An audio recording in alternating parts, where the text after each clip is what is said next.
The topic immediately grabs attention because, in the second half of 2026, few numbers have as much impact as this one. Just $12,149. It's the kind of price that makes anyone who follows electric cars stop and reread it, as if they'd noticed a typo. A Tesla costing less than many popular combustion engine cars completely changes the logic of the market. For those who have seen electric car prices skyrocket in recent years, the idea sounds almost provocative, as if someone were poking the entire system to see how much it could take. And that's exactly where the curiosity arises. This price didn't come out of nowhere. It appears in supplier leaks, internal cost projections, and behind-the-scenes conversations about a new, extremely simplified platform designed for mass production. The narrative is of a lean car, without excesses, focused on getting someone from point A to point B with electricity, software, and the minimum possible complexity. When you look at Tesla's history, this makes sense, because the company has always talked about scaling technology until it becomes accessible. The problem is that talking is one thing, delivering is quite another. The price of $12,149 is often presented as the entry price, that eye-catching number that appears in the advertisement and draws the public into the store. Those who follow the sector know that this type of price rarely reflects the car that people actually take home. Just remember, the Model 3 promised at $35,000, which for years existed more as a concept than as a product available. The feeling is that the Model 2 may follow a similar script, at least at the beginning of its commercial life. When you start to unpack the real costs, the story gains new layers. Insurance for a new car, even a compact one, is usually not cheap, especially when it involves advanced technology and exclusive parts. Home charging infrastructure, for those who don't have a suitable outlet, also factors into the cost. And even if maintenance is less than that of a gasoline car, it's not zero. All of this adds up in an almost invisible but constant way. There's another detail that's rarely discussed. Low prices require gigantic volume. For a Tesla to cost $12,749 in 2026, production needs to be running like clockwork, with factories operating at capacity and suppliers delivering materials without bottlenecks. A simple increase in the cost of lithium, a logistical problem, or a regulatory change could cause that number to start sliding upwards. And the market has shown many times how sensitive it is to these factors. Even so, it's difficult to ignore the psychological impact of this price. It creates expectation, fuels conversations, and makes many people postpone purchase decisions, waiting for something that could redefine the concept of a popular electric car. For those living on a tight budget, especially retirees and older people, the promise of an affordable Tesla sounds almost like a door opening after years of being closed. This promise, in itself, is a game changer.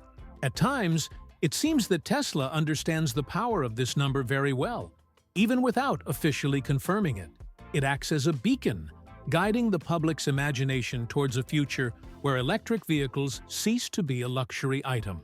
Whether this will materialize exactly like that is another matter. But the strategy of planting this idea seems deliberate. Personally, it's hard not to find this move bold, almost risky, but extremely effective.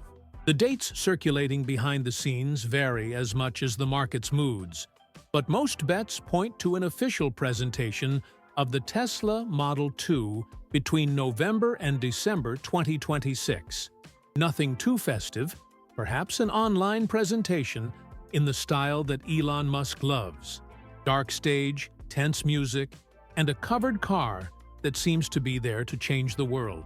But, unlike previous launches, this one isn't aimed at tech enthusiasts or excited investors. It's aimed at ordinary people. People who just want a cheap, practical car that works well. And that's where the biggest challenge lies: aligning this promise with the reality of the timeline. Initial production is scheduled to begin in the first quarter of 2027, focusing on factories in Texas and then Mexico. This choice is not random.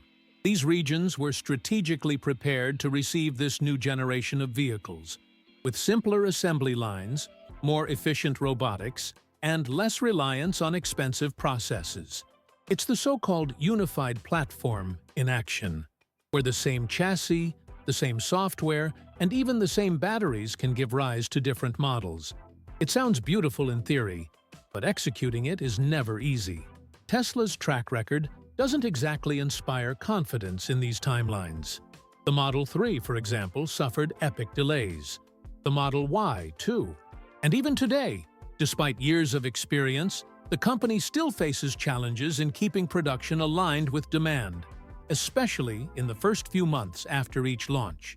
Most likely, even with an announcement in 2026, the first cars will only start arriving in reasonable volumes around mid-boo to late 2027. And that's, of course, if everything goes according to plan. Those living in Texas or California, regions with gigafactories and good supercharger coverage, should be prioritized in initial deliveries.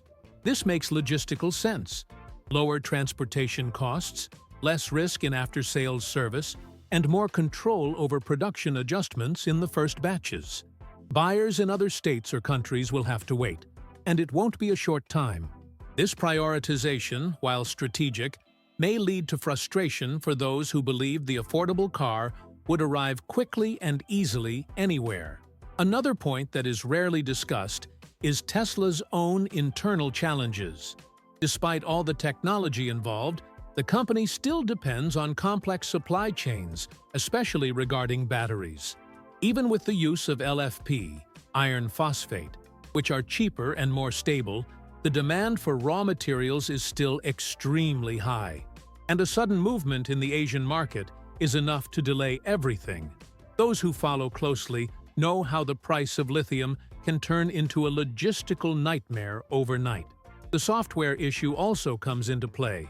The Model 2 should feature a new version of Tesla's system, lighter, more straightforward, aimed at an audience less interested in voice commands or complex autonomous functions. But launching a car with a new system requires extensive testing, and that takes time. A poorly calculated update can lead to digital recalls, widespread crashes, and, in the worst-case scenario, accidents. Elon knows this, and that's why the schedule may be adjusted at the last minute, depending on the internal performance of the embedded systems. And then there's the competition factor. While Tesla is organizing itself, brands like BYD, Hyundai, and even GM are accelerating their own entry-level models. This puts pressure on Tesla not to delay too much, so as not to lose ground in a segment that, until recently, didn't even exist. This market pressure may force the company to accelerate steps, which, again, increases the risk of failure. It's a constant balancing act between speed, quality, and strategy. Outside the United States, the picture changes drastically, and not in optimistic terms. The promise of a $12,649 Tesla sounds seductive anywhere in the world, but a simple calculation reveals that in the UK, Europe, or Canada, this fantasy comes with a hefty price tag. Import taxes, customs duties, shipping, currency conversion, and technical adaptations create a spiral of costs that can push the final price to somewhere between $18,000 and $22,000. And that's assuming the car easily meets the legal requirements of each region, which rarely happens right away. The United Kingdom, for example, charges around 10% import tax and a further 20% of VAT on the total import value. That alone adds up to several $1,000s, even before the car arrives at the port.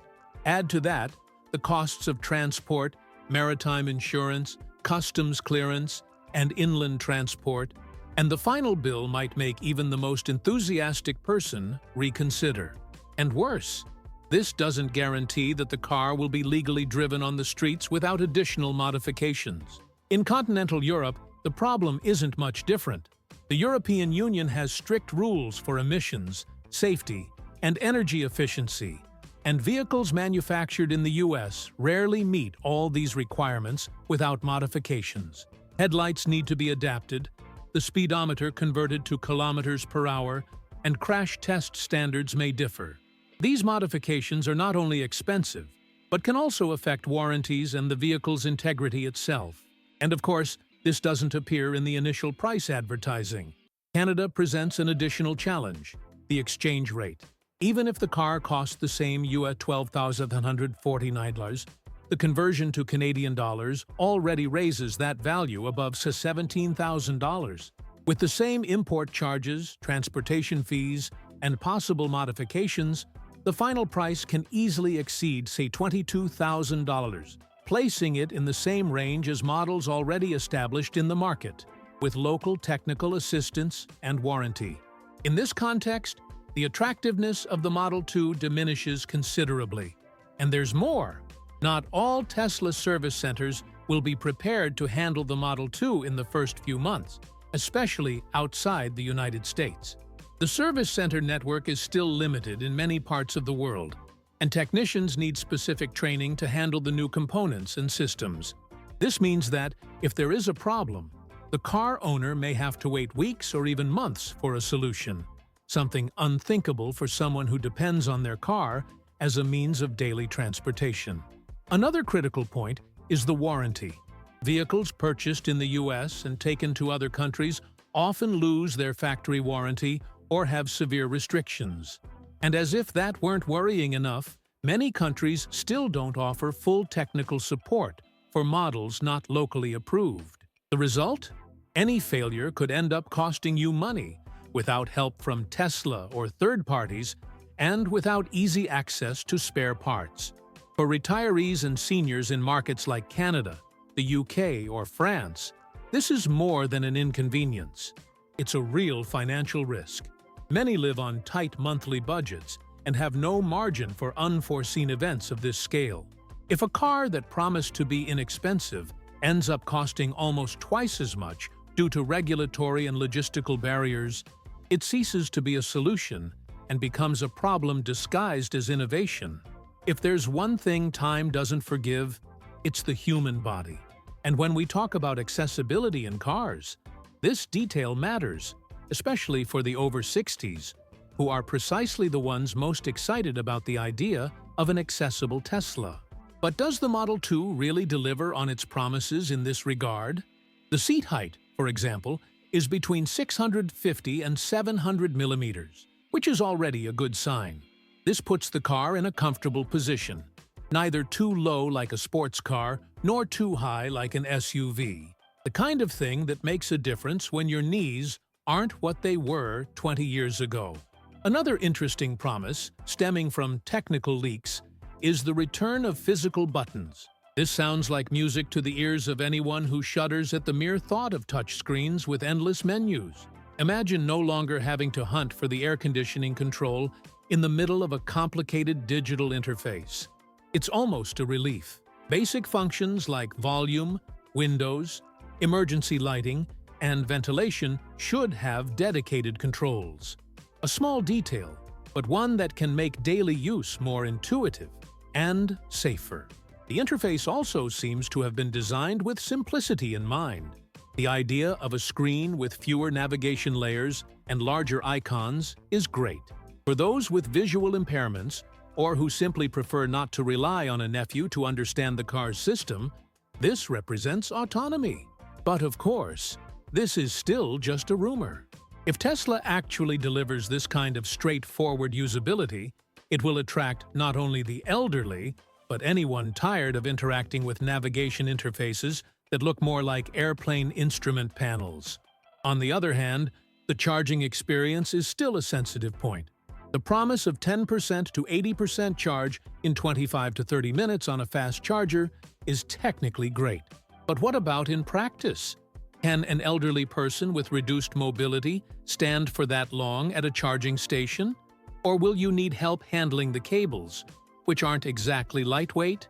And the stations themselves, do they offer restrooms, seating, shade? These are questions that still don't have clear answers, and that make all the difference in everyday life. It's also worth remembering that, even with physical buttons, the heart of the system is still digital.